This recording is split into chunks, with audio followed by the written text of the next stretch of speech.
Okay, so Spoken Reasons recently went on Wildin' Out. Well, not recently. This was recorded in May 2019, I believe. But They recently dropped the episode, and then clips on the episode surfaced online of him getting destroyed like most guests do on Wildin' Out. So let's play that clip real quick, and then let's dive into this shit and break it down. As a matter of fact, he need a job. You should put him on the cast. Pretty much what I'm saying is that it ain't no joke. Give Spoken Reasons everything, because this broke. All right. Now, back in the day, you played football, you can remember. But since you played football, your favorite position was center. Whoa. Hey, DJ, stop that. Stop that. Stop that. Come on. You already know. How the hell your name Spoken Reason? You ain't said funny the whole damn show. Move. Wait a minute. Whoa, let me tell you something. I'm funny and you dead. You look crazy. You got a booty tat in the middle of your forehead. Hey, let me Hold on, E-Man. Hold on, E-Man. One thing. Just to get this. During asking all them questions, I took the wheel. You played the bitch. Ooh. He said That's cool. E-Man and Spoken Reasons. Here we go. You want to tell the people why we never did another video? 5 years. Tired of being merciful. Nick, I know this is wild style, but this one is personal. Woo. You feel me? Fuck your Y'all remember asking all them questions? Yeah. You know it came with a big check until he snatched it from me. Then he went missing and started acting funny. He did a movie doing comedy, acting funny. To tell the truth, Nick, I really want to smack this dummy. But you telling me to chill, questions with small change, I'm still spending she ratchet money. Now listen, act stupid. I know you mad clueless. The only reason why you on this show because my name was attached to it. So I'm gonna put you in your place. Your most viewed video shows nothing but my face. So tell the people, right now, before I get mad and start to rise, you got a chance to clear your name. Right now, apologize.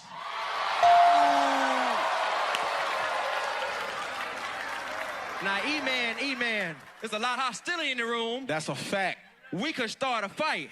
I had to call your mama to put you in your first video with me. I put you on your first flight. Boy, we about to get on your ass.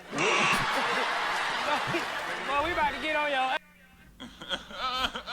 Okay, so that was a clip of him getting pretty much destroyed on the Wildin' Out, the battle part of it. And then it blew up on the internet, and people were going in on Spoken Reasons and talking shit and pretty much riding for Emmanuel Hudson and saying Emmanuel Hudson was right and Spoken Reasons sold him out and stole the money and basically just ran with whatever that was said in the actual freestyle. And then Emmanuel Hudson went on his IG live, and so did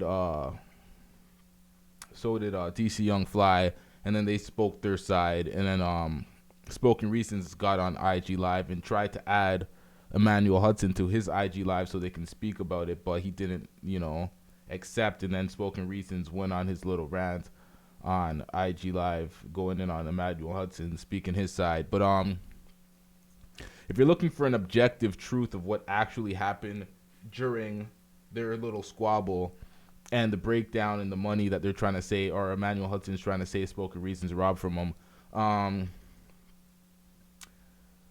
when it comes to the BMI and the registering of the songs, and he said, why did Spoken Reasons register the song and not him? Maybe I feel like Spoken Reasons knew the business better, and Emmanuel Hudson had a song out there just floating around out there, and Spoken Reasons was the one that provided the beat, and he owns, 20? He said he owned 20% of the song, Emmanuel Hudson, and or he didn't own the beat, or he didn't make the beat. He got the beat from one of his producers in his studio. So he had Emmanuel Hudson record in his studio and he engineered it or whatever. So he took his 20% split, or however he got that split from the actual song when he registered it. And obviously the songwriter and the recorder, so Emmanuel Hudson, deserves 50% of that. I don't know if he actually got the 50%.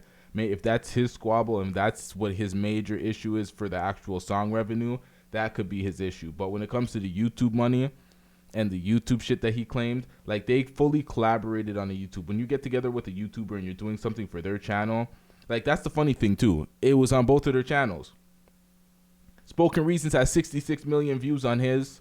Emmanuel Hudson has 28 million views on his. I'm pretty sure both of them ate well off of that bag. If Spoken Reasons got more views, then maybe his channel was just more popping at the time and more, it was getting more hits in the algorithm. And when people shared it, they were sharing his version or from his channel opposed to Emmanuel Hudson's. But you still got 28 million views, so that's still a lot of views. I'm pretty sure he collected his own bag off of his YouTube channel. Spoken Reasons got off of his YouTube channel. And you're not going to share your revenue from your personal YouTube channel. And back then, you couldn't even see which videos were making what money. It wasn't even split up where a way you can see this video made X amount of dollars. Like now you can clearly see that. But back then, when they had their little trouble in like 2012, 2013, you couldn't see all of that. So it's like, I don't really think Spoken Reasons is in the wrong for the way the money got split and the way the business was handled. I don't feel sorry for people generally when they don't handle their business properly or they're not aware and they're making moves for things and they don't understand the business, because that's what happens. That's what happens when you don't understand the business. You're not going to get your full worth, or if you don't believe in what you're doing to the point that you know that it's going to get this big for you to take those steps to make sure that you're getting your full worth, then you're going to get ripped off. And you see a bunch of people crying about it after, and it's like, I'm never the type to really feel sorry for people crying about bad business. Business is business. And for me, I don't like when people are completely like, if you're turning against Spoken Reasons because you feel like he's been irrelevant or he's not funny or he's not your cup of tea or whatever, it's like, whatever. But if you're going to be like, oh, you're going to turn on him because you felt like he did something wrong, because that's what people are trying to do. They're trying to turn on him like he wronged Emmanuel Hudson and saying fuck Spoken Reasons, and people are dragging Spoken Reasons all over the internet. It's like, I don't feel like that's necessary. I don't feel like you should just completely kill somebody just because, you know, a business deal. Like, business is business at the end of the day.